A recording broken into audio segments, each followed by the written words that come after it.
Mari sama-sama kita sebelum kita mulai ibadah kita pada pagi hari ini, kita mau bersyukur sama Tuhan buat setiap kebaikannya. Apapun yang Tuhan Yesus izinkan terjadi buat kehidupan kita percaya Tuhan Yesus baik, amin. Haleluya Tuhan. Mari sama-sama kita mau datang ke hadirat Tuhan. Kita mau bersyukur, kita mau mengucapkan terima kasih buat segala kebaikan yang Tuhan Yesus kasih. Buat setiap kesetiaannya yang gak ada batasnya. Terima kasih Tuhan. Terima kasih.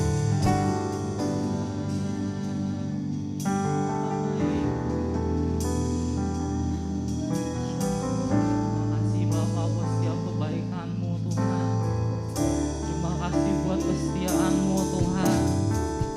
Terima kasih buat penyertaan-Mu ya Bapa. Kami bersyukur Tuhan. Terima kasih. Oh yang baik Tuhan.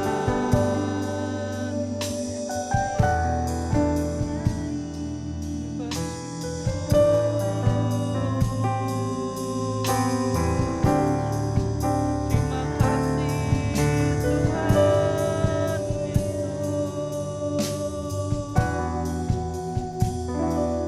Kau baik Tuhan. Kau sungguh baik.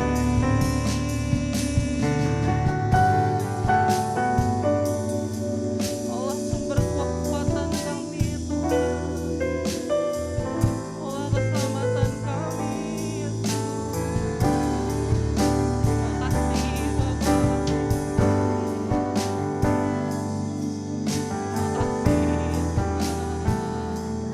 Kau baik.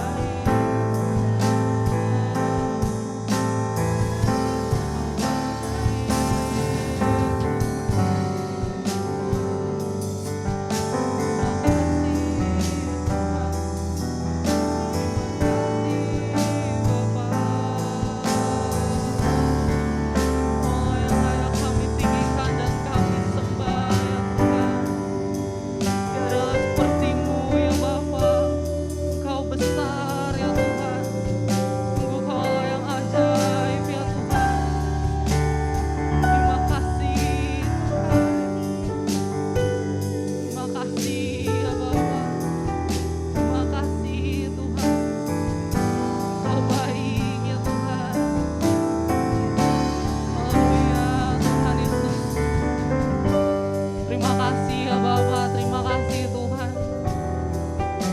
Terima kasih untuk segala kebaikan-Mu dalam kehidupan kami ya Tuhan. Engkau sungguh baik ya Tuhan. Biar pagi hari ini kamu mau datang sama-sama ke hadirat Engkau Tuhan. Kami rindu memuji, meninggikan nama-Mu ya Bapa. Biarkan Tuhan Yesus yang penuhi setiap kami Tuhan. Berikan kekuatan yang baru buat kami semua Tuhan. Sebab Kaulah sumber sukacita damai sejahtera kami yang sejati ya Tuhan Yesus. Biar apapun hari-hari ini yang kami alami Tuhan Yesus, mau badai, mau baik Tuhan Yesus, atau apapun Tuhan, kami mau percaya Engkau Allah yang baik Tuhan. Rancangan-Mu indah buat kami Tuhan Yesus. Engkau gak pernah lepasin tangan kami ya Tuhan. Engkau selalu tuntun kami ya Tuhan. Terima kasih Engkau setia ya Tuhan. Biar kami mau sama-sama katakan Engkau Allah yang baik ya Tuhan.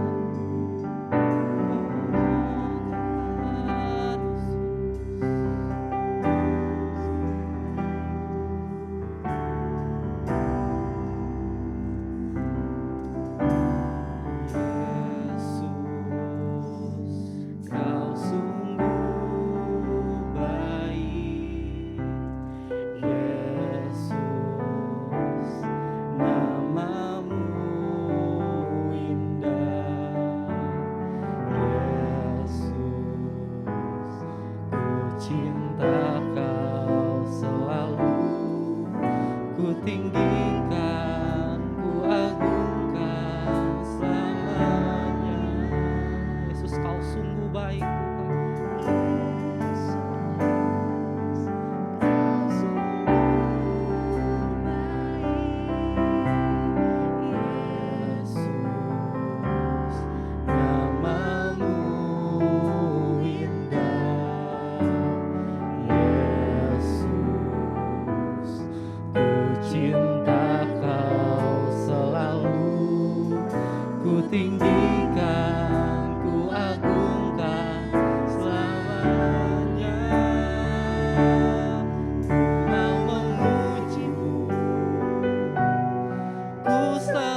akan selamanya.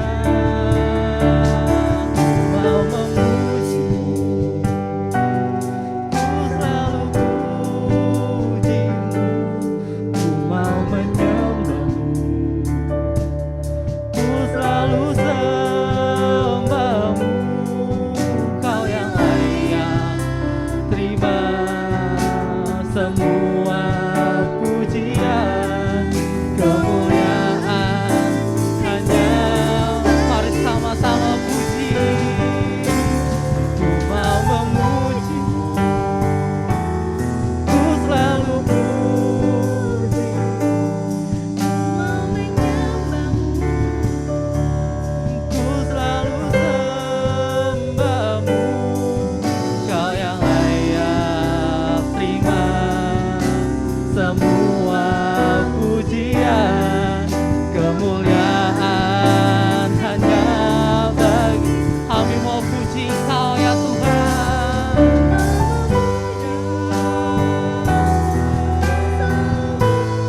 Kami mau sembah Kau ya Tuhan. Ku selalu sembahmu.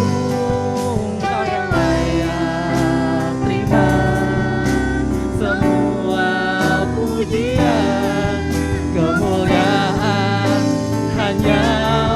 Sekali lagi kita mau naikkan. Ku mau memujimu, ku selalu pujimu, ku mau menyembahmu. Kami mau selalu sembah Kau ya Tuhan. Kau yang layak terima semua pujian, kemuliaan hanya. Kau yang layak ya Tuhan. Kau yang layak terima semua pujian, kemuliaan hanya bagi Tuhan. Kau yang layak, Kau yang layak terima semua pujian, kemuliaan hanya bagi. Beri kemuliaan buat Tuhan. Haleluya. Sorakan haleluya. Haleluya Tuhan. Mari sembah Tuhan. Terima kasih Tuhan. Kau baik Tuhan. Kau yang setia ya Tuhan. Kami mau selalu puji Kau ya Tuhan. Kami mau selalu sembah Kau Tuhan. Sebab Kau yang layak Tuhan. Kau yang layak terima segala pujian Tuhan. Haleluya Tuhan. Ya Rabbah ya Rabbah. Kami mau selalu sembah Kau ya Tuhan. Sebab Kau lah yang besar Tuhan. Kau lah yang mulia Tuhan. Kau lah yang ajaib Tuhan. Kau lah yang besar ya Tuhan. Kau mulia ya Tuhan. Kau yang layak kami tinggikan Tuhan. Kau yang layak kami muliakan. Sebab Kau baik Tuhan. Sebab Kau mulia ya Bapa. Kau besar ya Tuhan. Kau ajaib Tuhan. Kau mulia. Ya Rabbah ya Rabbah. Terima kasih ya Tuhan. Terima kasih Tuhan. Benar Kau saja yang layak Tuhan. Cuma segala pujian sembah kami Tuhan. Sebab Kau lah yang mulia ya Tuhan. Kau lah yang layak ditinggikan ya Tuhan. Terima kasih Tuhan. Kau besar Tuhan. Sungguh kami bangga punya Allah seperti Engkau ya Tuhan. Sebab itu kami mau lebih lagi tinggikan nama Engkau ya Tuhan.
Kami bersyukur Tuhan.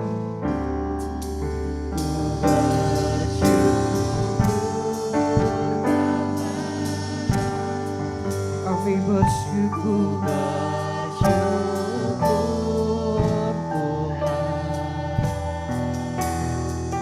Buat kasih setiamu di dalam hidupku, ku bersyukur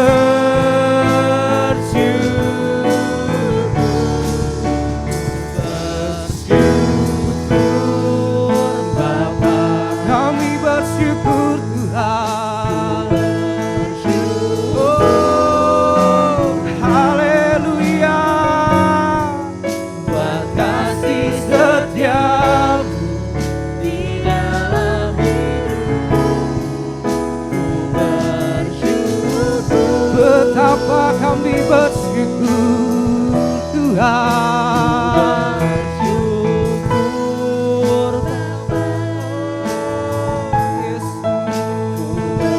Bersyukur Tuhan. Buat kasih setiamu di dalam hidupku, ku bersyukur,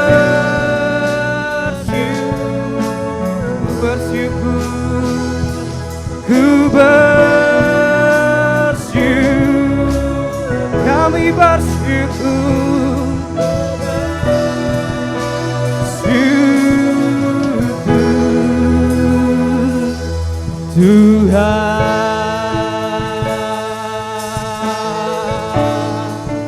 Oh, haleluya Tuhan.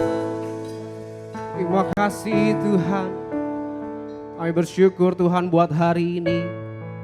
Hari yang Kau sudah jadikan bagi kami Tuhan. Hari yang sudah Kau berikan bagi kami semua Tuhan Yesus. Kami di tempat ini bukan sebuah kebetulan Tuhan. Tapi kami percaya Engkau memiliki rencana yang indah Tuhan bagi setiap kami. Bagi gereja-Mu tempat ini Tuhan. Dan Kau sebentar Tuhan, kami akan mendengarkan firman-Mu ya Bapa. Engkau berkati setiap kami jemaat-Mu Tuhan. Kau berkati juga hamba-Mu Tuhan Yesus akan membawakan firman-Mu Tuhan Yesus. Kau yang urapi kuduskan ya Bapa. Jamah bibir lidah hati hamba-Mu ini Tuhan Yesus. Terima kasih Bapa, terima kasih. Di dalam nama Tuhan Yesus Kristus. Haleluya. Amin. Haleluya, beri kemuliaan bagi Tuhan Yesus.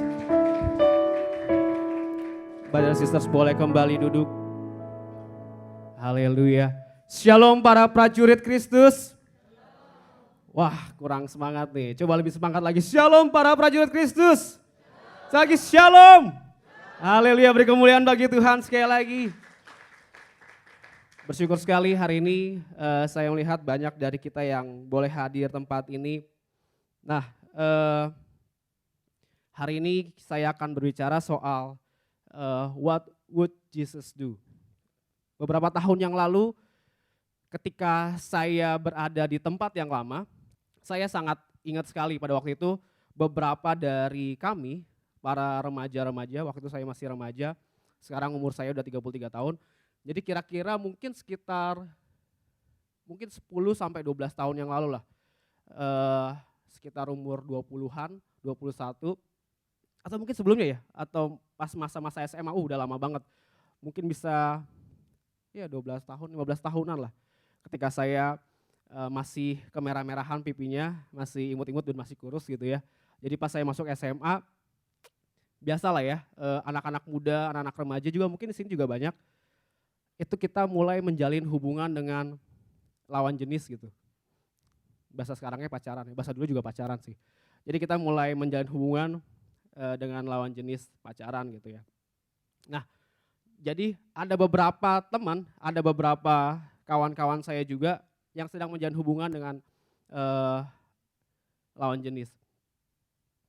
Nah, ketika itu, Bapak Ibu Saudara sekalian, ketika itu ada peraturan di gereja kami yang dulu bahwa para pelayan Tuhan itu nggak boleh pacaran.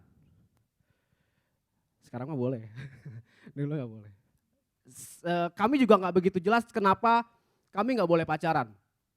Jadi pokoknya waktu itu yang pelayan Tuhan itu nggak boleh pacaran, tetapi yang bukan pelayan Tuhan, yang jemaat itu boleh. Seakan-akan kayak pelayan Tuhan itu lebih kudus ya, padahal kita semua sama di hadapan Tuhan, amin. Nah, jadi sewaktu-waktu, suatu ketika kami semua dipanggil. Jadi yang pacaran itu semuanya dipanggil. Kami dan pasangan kami pada waktu itu ya, pasangan pacaran lah ya pada waktu itu dipanggil. Bukan istri saya yang sekarang. Tapi istri saya juga waktu itu ikut dipanggil. Jadi kita punya pasangannya masing-masing pada waktu itu. Lucu juga ya kalau diingat-ingat. Punya pasangannya masing-masing. Terus kami diajak ke satu loteng ya di gereja kami. Jadi ada 2 lantai, yang lantai 1 untuk ibadah, lantai 2 biasanya untuk doa. Jadi kami dikumpulin di situ. Kami pikir pada waktu itu yang hadir di situ adalah ya udah 1 orang penatua dan orang-orang yang berpacaran di situ. Ada berapa pasang ya? 5 pasang kali ya. Ya sekitar itulah 5 pasang. Jadi kami naik nih, wah kenapa nih dipanggil? Tapi kami udah tahu tuh, wah pastinya karena pacaran nih. Padahal kami udah diam-diam ya. Tapi yang namanya diam-diam juga pasti ketahuan. Dipanggil ke atas, ternyata di sana nggak cuma 1 orang. Ada banyak. Jadi ada beberapa penatua dan aktivis gereja di sana. Saya ingat banget. Tapi saya lupa orangnya siapa-siapa aja, tapi pokoknya banyak deh. Banyak banget. Jadi kami didudukin di situ ya. Sudah seperti di atasnya tersangka apa? Terdakwa gitu ya. Karena kami salah gitu, dianggap salah. Kami didudukin. Terus satu persatu ya. Dari setiap penatua-penatua aktivis gereja itu ngomong. Satu persatu ngomong. Jadi waktu itu kalau nggak salah kami itu bahkan nggak sempet ditanya kenapa segala macam, tapi cuma ditanya kayak gini, kau pacaran ya? Kau pacaran ya? Kamu pacaran? Kau mencuri ayam ya gitu. Kayak seakan-akan kayak gitu. Jadi di apa namanya?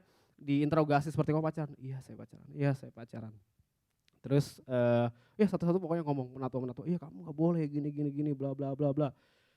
Satu lagi aktivis kami juga ngomong, iya jangan seperti itu bla bla bla, pokoknya gitu. Jadi satu persatu mereka semua ngomong.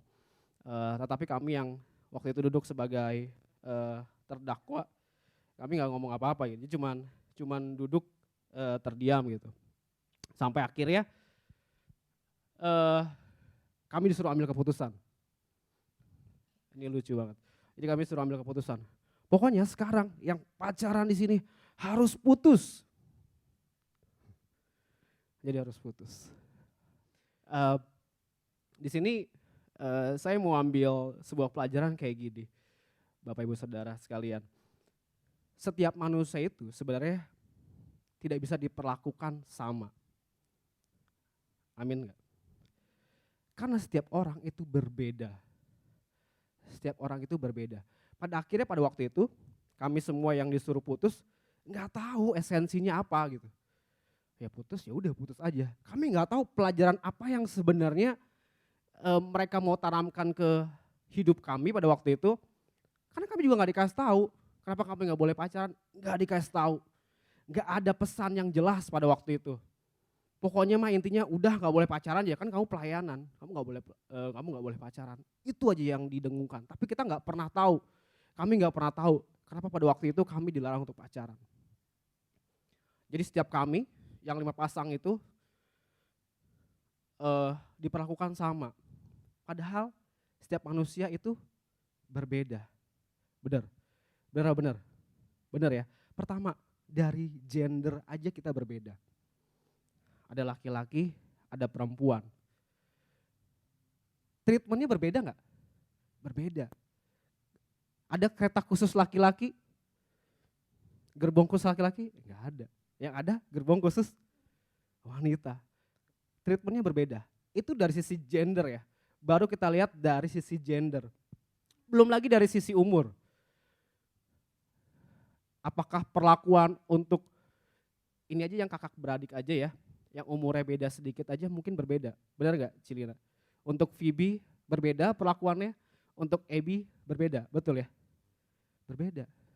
Untuk saya yang bekerja, untuk teman-teman yang mungkin masih kuliah, pasti dapat treatmentnya berbeda. Terus dari sisi mana lagi? Itu dari sisi gender, dari sisi usia. Belum lagi dari sisi pengalaman. Pasti treatmentnya berbeda. Orang yang baru masuk kerja, fresh graduate, bidangnya sama, apakah akan sama gajinya dengan orang yang sudah 10 tahun pengalaman kerja di bidang yang sama? No, berbeda. Treatmentnya berbeda, setiap orang berbeda. Saya mau tanya, apakah itu adil? Diperlakukan berbeda adil? Adil. Karena kita diperlakukan menurut kebutuhan kita. Jadi di sini jangan ada juga dari kita yang, wah gue diperlakukan berbeda nih sama yang lainnya. Saya merasa tidak diperlakukan secara adil, belum tentu. Mungkin kita memang semua harus diperlakukan secara berbeda, satu orang dengan yang lain. Belum lagi masalah karakter. Karakter tiap orang beda-beda. Amin. Karakter tiap orang berbeda-beda. Ada kalau dari psikologi itu banyak banget ya. Ada yang digolongkan orang menurut karakter secara sanguin, melankolis, yang seperti itu ya. Kuat, rinci, gesit. Terus ada lagi lebih detail lagi, yang lebih banyak lagi. Nah itu how to deal with that people tuh beda-beda gitu. Kita semua berhadapan dengan orang yang rinci itu berbeda dengan orang-orang yang gesit. Orang gesit itu cenderung ceroboh. Kalau orang rinci itu terperinci detail gitu. Mereka biasanya bagai air dan api nih. Jadi setiap orang diperlakukan berbeda. Sayangnya kita tuh nggak mengerti akan hal itu. Nah seringkali kita nggak ngerti nih. Banyak dari orang-orang Kristen pun juga seperti itu. Cara kita memberitahu bahwa orang tersebut salah itu relatif sama. Ada misalnya ya, ada orang Kristen yang sesama orang Kristen nih melakukan kesalahan, melakukan dosa. Nah biasanya ya itu sesama orang Kristen sendiri tuh yang paling getol tuh untuk mempersalahkan dia gitu, Terus sekarang ini misalkan kalau ada hamba Tuhan yang berbuat salah gitu ya, berbuat dosa, itu langsung tuh buru-buru di capture pokoknya, di screenshot, di foto, langsung dimasukin ke akun satir, dimasukin ke akun sarkas tuh. Semangatnya adalah kalau dibaca alasan mereka adalah ini kan untuk menegur, ini kan untuk kasih tahu bahwa mereka itu salah, bahwa mereka itu menyimpang dari firman Tuhan. Caranya adalah dengan seperti ini, dengan saya screenshot, dengan saya foto, saya naikin ke sosial media, biar dia tahu dia itu salah. Ya semua orang diperlakukan sama. Semua orang diperlakukan sama seperti itu. Apakah itu benar, apakah itu salah? Kita belajar hari ini. Kita belajar bagaimana kita memperlakukan orang. Kita belajar hari ini bagaimana kita menegur orang. Kita belajar hari ini bagaimana kita memberitahu yang benar kepada orang. Karena sekali lagi saya tekankan, setiap orang itu berbeda. Kalau kita mau belajar tentang kita memperlakukan orang lain, tentunya nggak usah jauh-jauh kita belajar ke siapa saya harus belajar, ke siapa kami harus belajar. Kita harus belajar kepada teladan kita yang begitu luar biasa. Siapa? Tuhan Yesus. Apa yang kira-kira Tuhan Yesus akan lakukan jika menghadapi orang seperti ini? Apa ya kira-kira yang Tuhan Yesus akan lakukan caranya untuk menegur orang yang seperti ini, memberitahu orang yang benar tentang Allah, memberitahu orang lain dengan benar mengenai kebenaran, gimana sih caranya? Kita belajar dari teladan kita Tuhan Yesus. Kalau kita baca perjanjian baru gitu ya, Tuhan Yesus tuh banyak banget selama 33 tahun, khususnya selama 3,5 tahun Tuhan Yesus mengemban misi gitu ya. Itu banyak banget ketemu orang, at least 5.000 orang tuh dia udah pernah ketemu, ya kan? Kita belajar. Nah, brother and sisters, saudara-saudara pasti tahu ya kisah ini. Kalau dari gambarnya sih udah ketahuan. Saya bacakan buat kita semua, Matius 21 ayat 12 sampai 13. Lalu Yesus masuk ke bait Allah dan mengusir semua orang yang berjual beli di halaman bait Allah. Ia membalikan meja-meja penukar uang dan bangku-bangku pedagang merpati dan berkata kepada mereka, ada tertulis, rumahku akan disebut rumah doa, tetapi kamu menjadikannya sarang penyamun. Ini yang pertama. Yesus, kalau bahasa sekarangnya itu Yesus ngacak-ngacak bait Allah. Yesus memporak-porandakan bait Allah. Pada waktu itu bait Allah ya kayak yang saudara-saudara bisa lihat ya, dijadikan tempat berdagang, dijadikan tempat berjualan, dijadikan tempat untuk menukar uang. Selanjutnya, ini tahu nggak siapa? Anggap aja ini orang Farisi ya. Saya susah nyari gambarnya. Maka kata Yesus pada orang yang mati sebelah tangannya itu, mari berdirilah di tengah. Kemudian katanya kepada mereka, manakah yang diperbolehkan pada hari Sabat, berbuat baik atau berbuat jahat, menyelamatkan nyawa orang atau membunuh orang. Tetapi mereka itu diam saja, mereka itu ahli-ahli Farisi pada waktu itu. Ia berduka cita karena kedegilan mereka dan dengan marah ia memandang sekelilingnya kepada mereka, lalu ia berkata kepada orang itu, orang yang tadi tangannya mati sebelah, ulurkanlah tanganmu, dan ia mengulurkannya maka sembuhlah tangannya itu. Jadi kisah ini tuh kisah yang cukup terkenal juga. Jadi Yesus menyembuhkan orang pada waktu hari Sabat. Jadi ceritanya itu pada waktu itu ada orang-orang Farisi sengaja nih, dia pengen cari-cari kesalahan Yesus. Jadi dia dia tuh mengikut Tuhan Yesus untuk mencari-cari kesalahannya. Jadi nggak semua pengikut Tuhan Yesus itu benar. Ternyata ada orang-orang yang mengikut Tuhan Yesus untuk mencari kesalahannya Tuhan Yesus. Udah lama ternyata sejak dulu ada yang seperti itu ya. Jadi mengikut Tuhan Yesus untuk cari celah kesalahannya. Nah terus akhirnya ketemu nih. Mereka tahu nih, oleh Farisi tahu nih, pasti Yesus itu nggak tega ngeliat orang sakit. Nggak tega ngeliat orang lumpuh gitu ya. Jadi pas hari Sabat Yesus berkeliling, terus akhirnya ketemu dengan orang yang tangannya mati rasa sebelah tangannya mati rasa.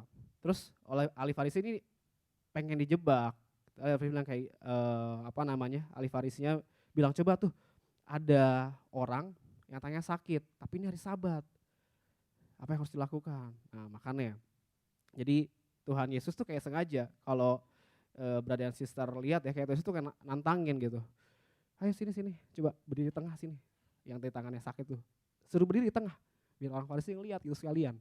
Jadi ini Tuhan Yesus tuh kadang-kadang memang suka nantangin gitu ya. Jadi langsung sini, berdiri di tengah, biar orang-orang pada lihat gitu, biar orang Farisi tuh pada lihat. Terus apa yang Tuhan Yesus lakukan, dia sembuhin. Tapi lihat deh, dia tuh marah sama orang-orang Farisi karena kedegilan hatinya orang Farisi. Lalu yang ketiga,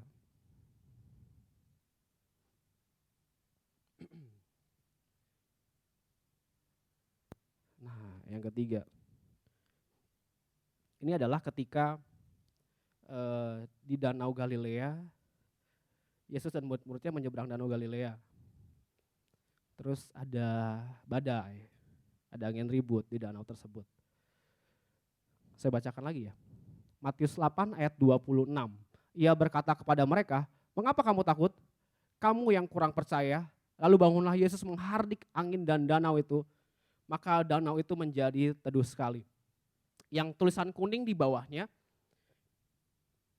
itu saya ambil dari terjemahan lain. Yesus menjawab, mengapakah kamu takut? Begitu tipis kepercayaanmu kepadaku. Tanda seru ya. Begitu tipis kepercayaanmu padaku. Dia pun bangun menegur angin dan ombak itu serta-merta semuanya tenang kembali. Nah, jadi yang pertama adalah tegas atau marah. Orang Kristen boleh marah?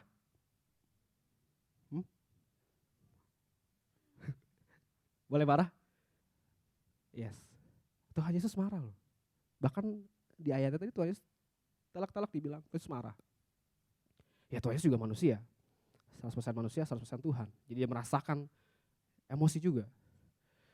Karena Allah itu juga pribadi. Di perjanjian lama berapa banyak kita dengar, bukan cuma marah, murka. Murka Allah gitu ya. Jadi Tuhan Yesus juga ternyata mengalami ini juga, marah. Tapi coba saudara-saudara, Bapak Ibu sekalian, boleh cek, boleh coba teliti kepada siapa sih Tuhan Yesus ini marah? Yang pertama tadi sama siapa? Tuhan Yesus marah? Orang-orang Farisi, betul. Yang kedua, murid-murid. Yang ketiga, orang-orang yang jualan di bait Allah.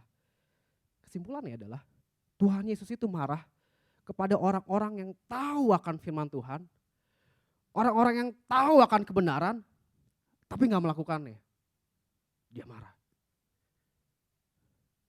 Orang-orang Farisi kurang tahu apa dia dengan hukum Taurat. Murid-murid Tuhan Yesus pada waktu itu kurang dekat apa Tuhan Yesus dengan murid-muridnya. Dekat banget. Sampai Tuhan Yesus ngomong, tipis banget kepercayaanmu kepadaku. Marah. Tuhan Yesus marah sama orang-orang yang sudah tahu benar, sudah tahu firman Tuhan, tapi dilanggar. Boleh tuh dimarahin kayak gitu.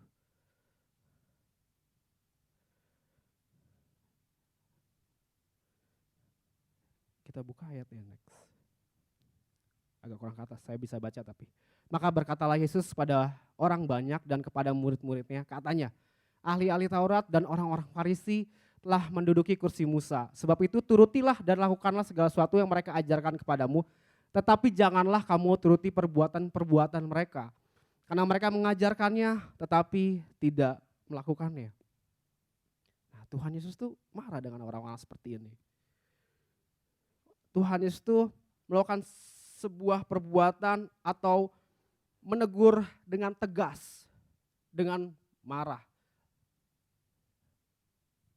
Jadi ketika kita tahu soal kebenaran, kita tahu tentang firman Tuhan nih, tapi kita nggak menjalankannya, kita layak gak dimarahin? Layak. Karena kita tahu firman Tuhan. Kita tahu baca Alkitab adalah hal yang bagus. Kita tahu bahwa baca Alkitab adalah kewajiban kita sebagai orang Kristen untuk kita mengenal Allah.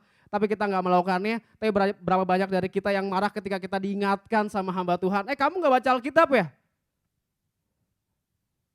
Kamu setiap minggu kemana nggak ke gereja? Kita tahu nggak bahwa ke gereja itu adalah kewajiban orang Kristen. Tapi ketika ada hamba Tuhan yang marah sama kita, yang dengan tegas negur kita, kok kamu gak gereja, kemana aja? Kita marah. Jangankan ditegur secara keras ya, cuma ditanyain, kamu kemarin kemana gak gereja? Ngambek.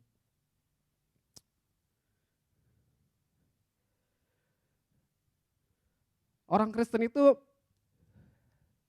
kebanyakan terjebak sama nice personality gitu. Kristen itu emang identik sekali dengan kasih gitu ya. Tapi bukan berarti kita gak bisa marah. Bukan berarti kita gak boleh tegas. Kasih, yes kita kasih. Kita mengasihi. Tapi apa kita gak boleh tegas? Tapi apakah kita gak boleh marah? Boleh. Ketika kita tahu, orang tersebut tahu nih yang benar yang mana, tapi gak dilakukan. Kita boleh loh marah. Kita boleh negur dia dengan keras, dengan tegas, boleh. Asal jangan pakai tangan ya. Menegur.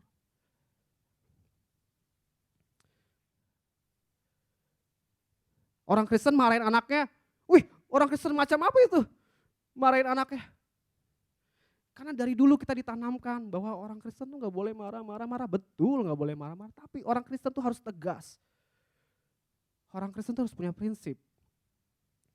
Berapa banyak ya kalau saya lihat nih di Indonesia gitu ya. Orang-orang Kristennya, organisasi Kristennya tuh jarang punya pendapat gitu. Yang lainnya mah, ya saya nggak setuju, Tapi organisasi Kristen tuh kayak telat gitu. Bahkan nggak mau punya prinsip gitu untuk berdiri gitu. Punya prinsip untuk tegas. Padahal di firman Tuhan diajarkan kita juga seperti itu. Untuk kita boleh tegas gitu. Maunya tuh orang Kristen tuh terjebak juga dalam people pleaser gitu. Jadi ya udah, Mr. Nice Guy. Apa, oh ya shalom, baik, ya. Halo, shalom. Kemarin nggak ke gereja ya, shalom.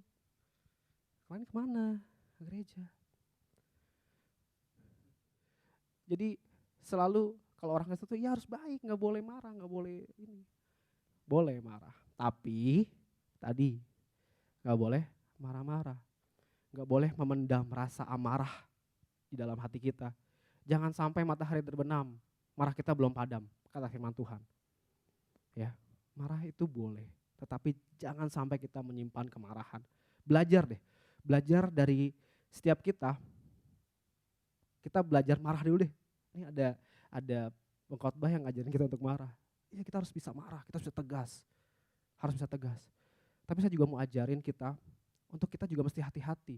Ketika kita marah, jangan sampai ke bawah perasaan. Bisa nggak? Ya marah itu adalah emosi kan. Tapi bisa nggak kita ngontrol emosi kita? Ngontrol marahnya kita, jangan sampai berlebihan. Jangan sampai kata firman Tuhan apa? Jangan sampai matahari terbenam. Artinya apa? Jangan lama-lama kalau marah.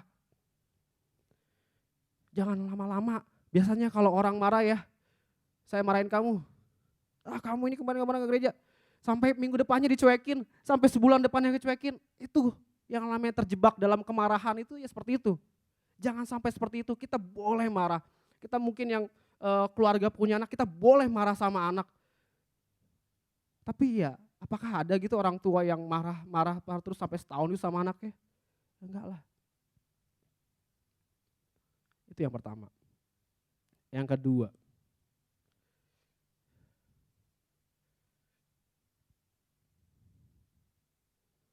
nah, ini pasti juga udah gak asing. Ini siapa? Yang manjat ke pohon?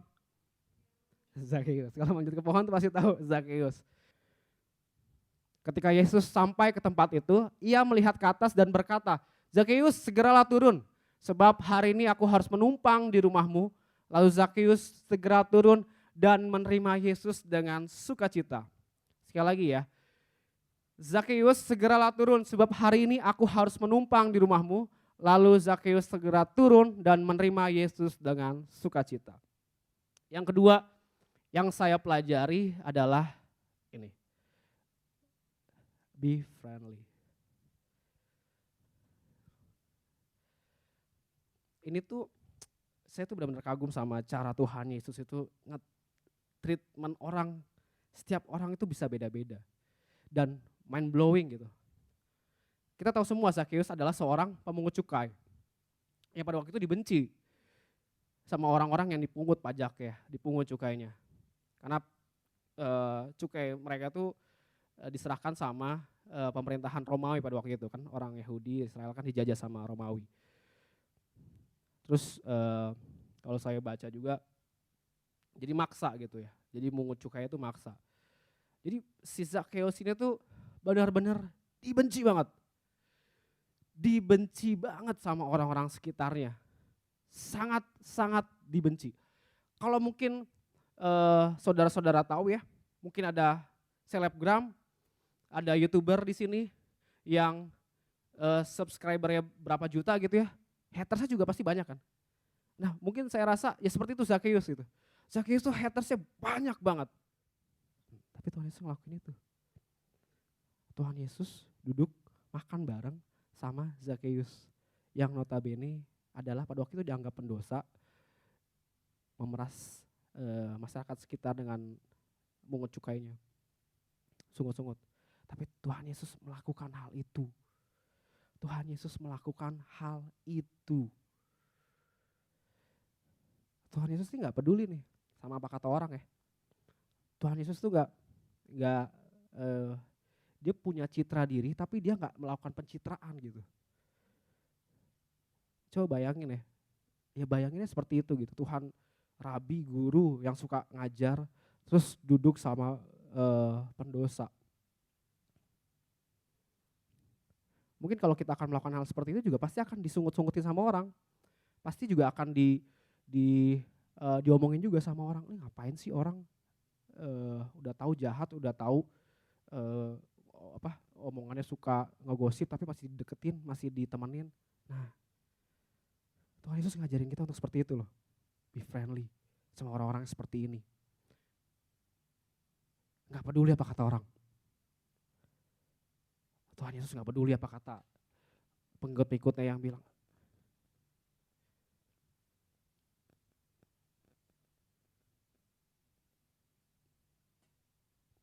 Ini efek yang begitu luar biasa. Tapi Zakheus berdiri dan berkata kepada Tuhan, Tuhan, setengah dari milikku akan kuberikan kepada orang miskin, dan sekiranya ada sesuatu yang kuperas dari seseorang, akan kukembalikan berapa? 4 kali lipat. 4 kali lipat. Cuman gara-gara Tuhan Yesus manggil Zakheus, Yus turun yuk, gue mau ke rumah lu, kita makan bareng. Wow. Keren ya? Tuhan Yesus tuh keren banget. Dia tahu cara nge-treat orang itu seperti apa. Ini loh efeknya. Ini membuktikan bahwa Tuhan Yesus mau jadi terang, mau jadi garam buat orang-orang sekitar. Kita tuh kadang-kadang kalau mau jadi terang, mau jadi garam tuh pilih-pilih. Udah jangan deket-deket sama dia, nanti gue diomongin juga sama yang lain. Bagaimana kita bisa jadi terang dan garam kalau kita gak mau deket sama orang-orang seperti itu. Tuhan Yesus melakukannya dan ini efek yang begitu luar biasa. Bayangin ya, kalau Tuhan Yesus negur si Zakheus, lu ngomong cukai, berdosa masuk neraka. Mungkin gak akan seperti ini. Kita gak ada yang tahu karena Tuhan Yesus gak ngelakuin hal itu. Yes, turun yuk, gue mau ke rumah, kita makan bareng. Dan be friendly. Ya telat lu kasih. Yang ketiga, familiar? Tahu cerita ini? Ini juga salah satu cerita yang buat saya itu Tuhan Yesus itu begitu luar biasa lah. Lalu Yesus bangkit berdiri dan berkata kepadanya, hai perempuan, di manakah mereka? Tidak adakah seorang yang menghukum engkau? Jawabnya, tidak ada Tuhan. Lalu kata Yesus, aku pun tidak menghukum engkau, pergilah dan jangan berbuat dosa lagi mulai dari sekarang. Ini adalah perempuan yang ketahuan berzina. Jadi pada waktu itu ketika orang berzina tuh harus hukumannya ditimpuki oleh batu. Jadi orang Farisi ngetes Tuhan Yesus pada waktu itu. Ayo Tuhan Yesus, nih ada orang ketahuan berzina. Kalau kata hukum Musa, orang itu harus dilemparin batu sampai mati. Terus gimana nih kata orang Farisi? Ini saya nggak tahu ya, Tuhan Yesus berpikir seperti apa gitu ya. Terus tiba-tiba dia duduk gitu ya, main tanah gitu. Coret-coret di tanah. Ini keren banget sih. Terus dia bilang, ya udah gini, kalau di antara kalian ada yang gak berdosa, timpuk duluan pakai batu. Udah ngomong kayak gitu, duduk lagi, coret-coret lagi. Saya penasaran siapa yang dicoret-coret sama Tuhan Yesus di bawah situ. Coret-coret. Terus satu demi satu, mulai dari yang tua, pergi. Mungkin dari yang tua sadar, oh ya gue banyak salahnya juga sih. Akhirnya semuanya pergi. Tinggal Tuhan Yesus sama wanita itu. Terus bangun deh, loh, kok gak ada orang? Mungkin gitu ya, loh kok gak ada orang? Terus tanya, pada kemana, kok gak ada yang ini lemparin kamu pakai batu? Gak tahu, udah pada pergi. Satu kalimat yang Tuhan bilang, pergilah dan jangan berbuat dosa lagi mulai dari sekarang. Perempuan ini tahu dia berdosa, tahu. Apakah Tuhan Yesus pada waktu itu khotbahin perempuan ini? Wah kamu tuh berdosa, ingat nih firman Tuhan bilang kayak gini, kamu jangan berdosa lagi gini. No, big no. Tuhan Yesus cuma bilang pergilah dan jangan berbuat dosa lagi mulai dari sekarang. Aku pun tidak menghukum engkau. Banyak dari kita, yang saya bilang di awal tadi, orang Kristen kalau tahu orang Kristen lain berdosa, foto cekrek, taruh di Instagram. Tapi Tuhan, Yesus ajarin kita, tuh mau judging. Kadang kita ngerasa paling benar gitu ya. Kadang kita ngerasa gak pernah berbuat dosa. Kadang kita ngerasa gue paling rohani di sini. Jadi gue berhak untuk marahin dia. Jadi gue berhak untuk khotbahin dia. Karena gue tahu firman Tuhan. Gue berhak lah. Tapi Tuhan Yesus gak ngelakuin. Tuhan Yesus kurang apa? Dia Allah. Dia Tuhan. He is ruler gitu. Dia yang benar-benar menciptakan segala sesuatu. Tapi lihat responnya Tuhan kepada perempuan nih, udah pergi. Kadang-kadang kita malu ya. Malu sama Tuhan Yesus ya. Tuhan Yesus yang udah begitu luar biasa aja udah kau pergi. Dia tahu gak setiap orang itu perlu motivasi. Gak setiap orang itu perlu kata-kata yang membangun. Gak setiap orang itu perlu kata-kata yang mutiara-mutiara gitu untuk membuat orang berubah, nggak perlu. Cuman kayak gini, cuman ya udah pergi ya, nggak usah berbuat dosa lagi. Cukup. Kadang-kadang kita tuh terlalu banyak berkata-kata. Kamu salah, kamu ini, kamu terlalu malas, kamu nggak pernah ke gereja, kamu tahu nggak ini udah mau akhir zaman, jangan gitu. Some people nggak perlu digituin. Ini ada 2 ayat. Maka datanglah seorang perempuan Samaria hendak menimba air. Kata Yesus kepadanya, berilah aku minum sebab murid-muridnya telah pergi ke kota membeli makanan. Maka kata perempuan Samaria itu kepadanya, masakan engkau seorang Yahudi minta minum kepadaku seorang Samaria? Ada dalam kurungnya, sebab orang Yahudi tidak bergaul dengan orang Samaria. Yang kedua, Yohanes 4 ayat 7-9, jawab Yesus kepadanya, barang siapa minum air ini ia akan haus lagi, tetapi barang siapa minum air yang akan kuberikan kepadanya, ia tidak akan haus untuk selama-lamanya. Sebaliknya, air yang akan kuberikan kepadanya akan menjadi mata air di dalam dirinya yang terus menerus memancar sampai kepada kehidupan yang kekal. Kata perempuan itu kepadanya, Tuhan, berikanlah aku air itu supaya aku tidak haus dan tidak usah datang lagi ke sini untuk menimba air.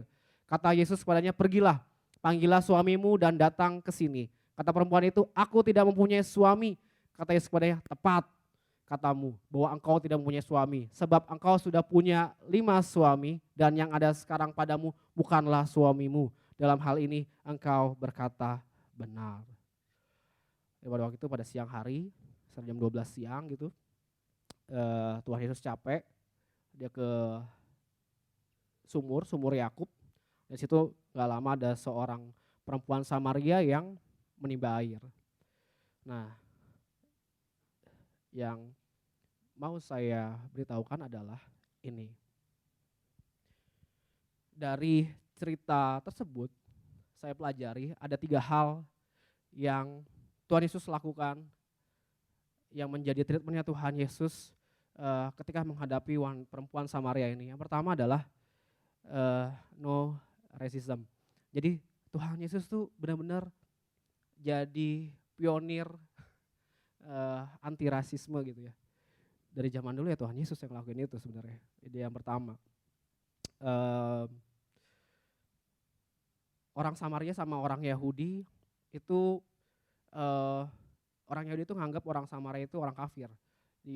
Jadi ya pokoknya mereka tuh nggak akur lah gitu.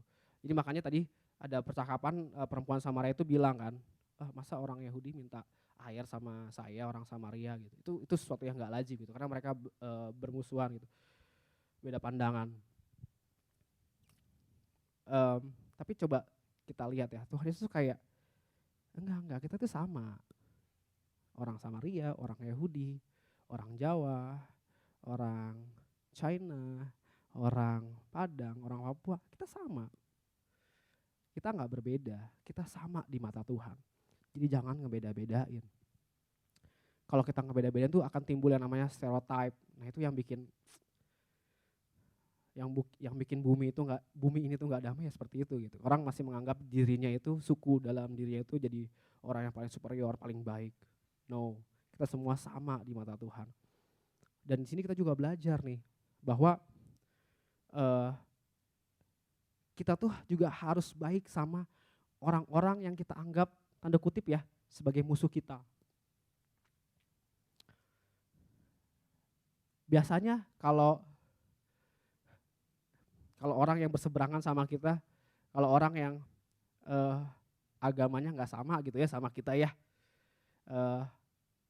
saya juga dulu mengalami itu sih. Pasti dalam hatinya tuh ya nggak apa-apa, udah lu sono aja sama agama lu sono aja sama keyakinan lu, sama kepercayaan lu. Nanti juga lu mati nggak tahu masuk mana gitu. Kalau gue sih udah pasti masuk surga.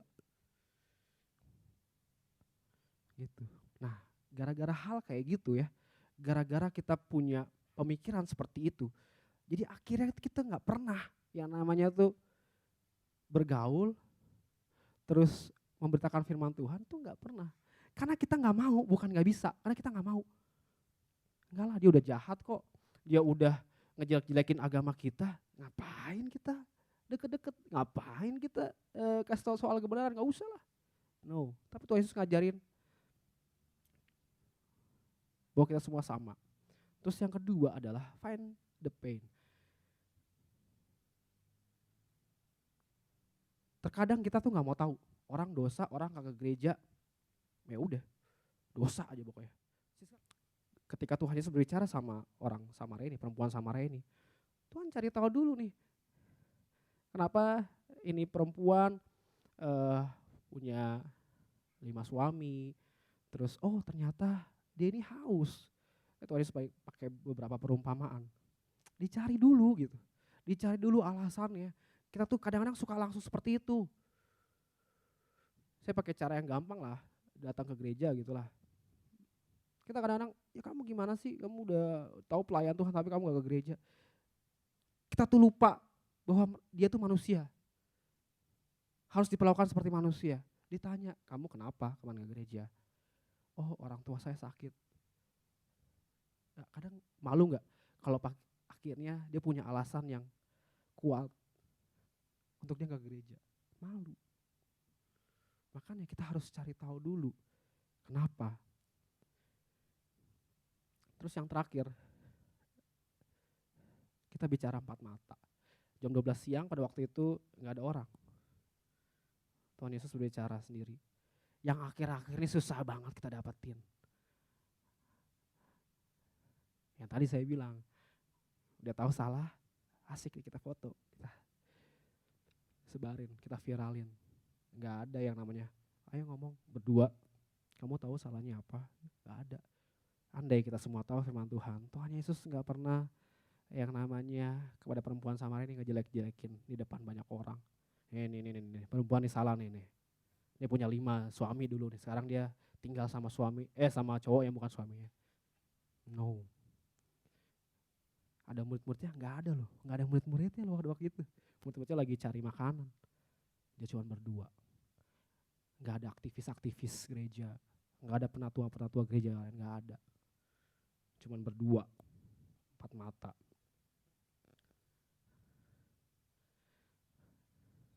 Ini efeknya. Yohanes 4 ayat 39. Dan banyak orang Samaria dari kota itu telah menjadi percaya kepadanya.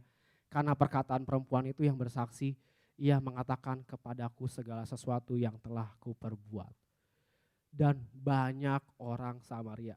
Ya Zoe, banyak orang Samaria dari kota itu telah menjadi percaya kepada Tuhan Yesus. Karena lihat, perlakuan Tuhan Yesus kepada perempuan Samaria itu yang membuat perempuan Samaria itu tahu dia salah dan akhirnya dia berubah.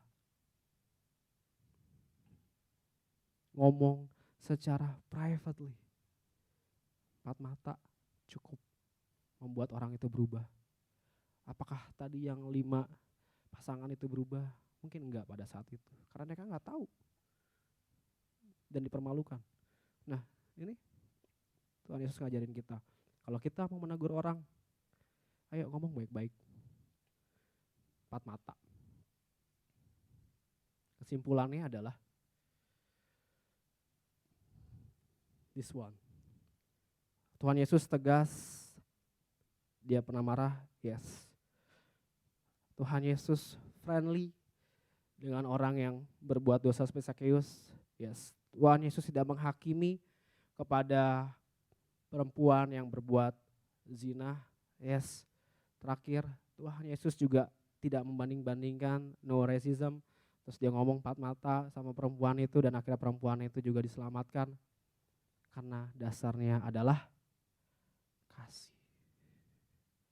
Ini adalah landasan kita memperlakukan orang lain dengan benar.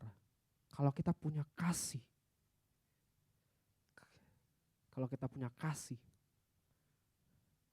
pasti kita memperlakukan orang itu dengan benar. Pasti.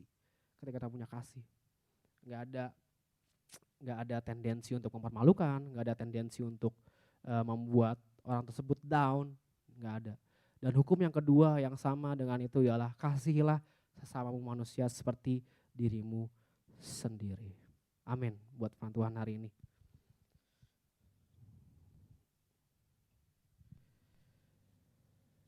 Haleluya. Terima kasih Tuhan Yesus untuk hari ini ya Bapa. Kami bersyukur kepadamu Tuhan karena Engkau begitu baik dalam hidup kami ya Bapa. Ajar kami Tuhan untuk kami boleh menjadi seperti Engkau Tuhan. Ajar kami untuk kami boleh meneladani hidup-Mu Tuhan. Bagaimana Engkau memperlakukan setiap orang-orang yang di sekitar Engkau ya Bapa. Bagaimana Tuhan itu agar kami juga boleh Tuhan memperlakukan setiap orang-orang yang ada di sekitar kami dengan baik, dengan benar Tuhan Yesus. Dan semuanya dilandaskan oleh kasih ya Bapa. Kami tahu Tuhan Yesus, kami percaya Tuhan Engkau yang akan mengubahkan setiap kami. Engkau yang akan berkarya dalam hidup kami ya Roh Kudus. Ajar kami Tuhan untuk kami boleh Tuhan Yesus memperoleh kasih-Mu Tuhan. Agar kami juga memiliki kasih-Mu Tuhan Yesus. Dan kami boleh menjadi terang Tuhan. Kami boleh menjadi garam Tuhan. Dan kami boleh menjadi Tuhan Yesus sinar kemuliaan nama-Mu Tuhan di bumi ini ya Bapa. Terima kasih Tuhan, terima kasih. Biar semuanya Tuhan Yesus boleh kembali untuk kemuliaan nama-Mu. Di dalam nama Tuhan Yesus Kristus, haleluya, amin. Mari kita berdoa. Mari kita angkat kedua tangan kita untuk menerima berkat dari Tuhan. Terima kasih Tuhan, terima kasih Bapa. Tuhan memberkati Engkau dan melindungi Engkau. Tuhan menyinari Engkau dengan wajah-Nya dan memberi Engkau kasih karunia. Tuhan menghadapkan wajah-Nya kepadamu dan memberi Engkau damai sejahtera. Oleh karena itu saudara-saudaraku, pulanglah dan bawalah damai sejahtera, sukacita, berkat yang berkelimpahan dari Tuhan atas hidupmu, atas keluargamu, atas pekerjaanmu, atas sekolahmu, atas apapun yang kau kerjakan, kau akan dibuatnya berhasil dan beruntung. Dan kita yang siap menerima berkat Tuhan bersama-sama kita katakan, amin. Tuhan Yesus memberkati. Bersyukur Bapa.